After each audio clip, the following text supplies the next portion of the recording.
à sa qualité. Alors, le manuscrit comporte 99 miniatures, ce qui est énorme, puisque les autres manuscrits que nous avons vus précédemment en comportent beaucoup moins.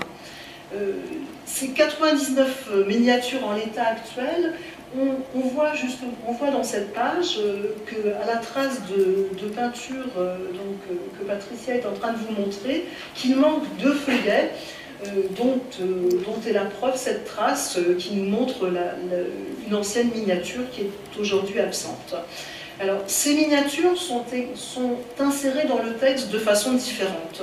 On peut avoir quelques lignes, une image qui est insérée entre quelques lignes d'écriture, 3 ou 4 lignes avant ou après, qui sont une illustration de petite taille, assez simple. On peut avoir des illustrations beaucoup plus complexes avec des motifs d'une composition plus importante, des pages où deux miniatures vont se répondre, donc en double page, et on va même avoir des doubles pages dans lesquelles on n'aura aucun texte.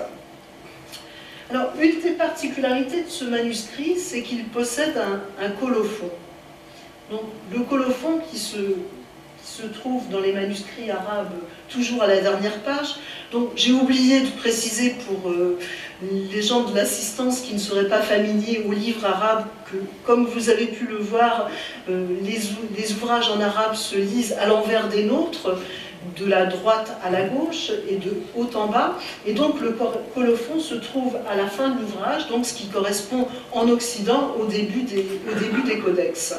Alors, ce colophon est extrêmement intéressant pour l'histoire du manuscrit, puisqu'un certain nombre de nos manuscrits illustrés des Markamat n'en possèdent pas. Et là, il nous donne le nom du copiste. Le nom du copiste, c'est Yahya ibn Mahmoud ibn Abi al-Hassan ibn Kouari el-Wasiti. Et le renseignement important qu'il faut retenir de son nom, c'est la dernière partie du nom, El-Wasiti, qui nous précise qu'il qu'il est originaire de la ville de Wassit, une ville d'Irak.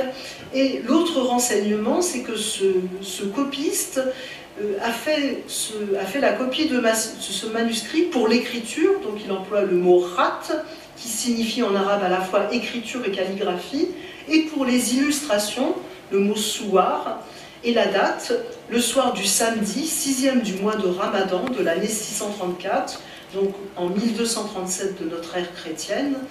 Et ceci est un renseignement extrêmement intéressant parce que non seulement nous ne connaissons pas toujours le nom des copistes dans nos manuscrits arabes, ni la date, mais nous savons très peu de choses sur la façon dont était organisée la peinture des manuscrits, si les copistes et les peintres étaient des personnages séparés, et contrairement à la peinture persane les siècles plus tard, où nous possédons de nombreux textes sur l'organisation d'ateliers, ou même des miniatures qui reprennent des images de ces ateliers, la façon dont étaient organisés les ateliers de copie dans le monde arabe nous reste encore très obscure.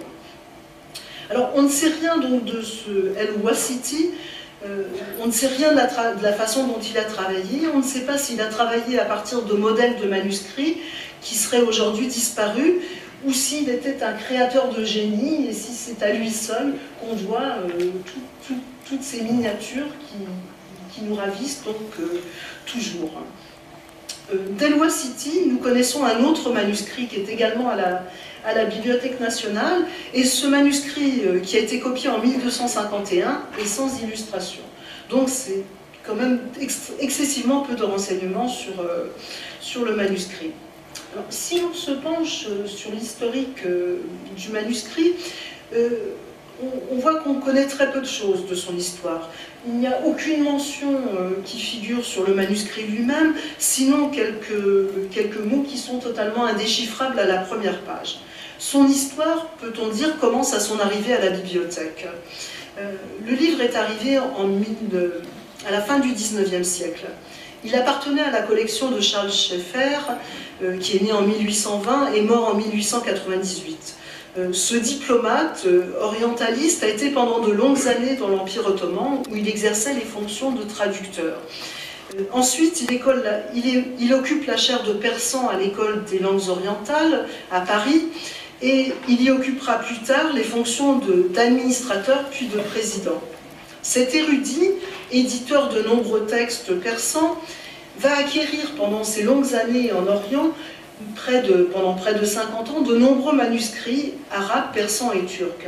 Sa collection comprend 791 manuscrits, qui sont souvent très précieux, 406 sont en arabe, et ces manuscrits ont été déposés à sa mort par ses héritiers, et la collection est acquise grâce à l'intervention de Léopold de Lille, le grand administrateur général de la bibliothèque, qui obtint la promulgation d'une loi de finances qui en permit l'achat le 7 décembre 1899. On n'a par contre aucun renseignement sur le lieu sur lequel Charles Scheffer a acquis ce manuscrit, ni surtout dans quel état il se trouvait.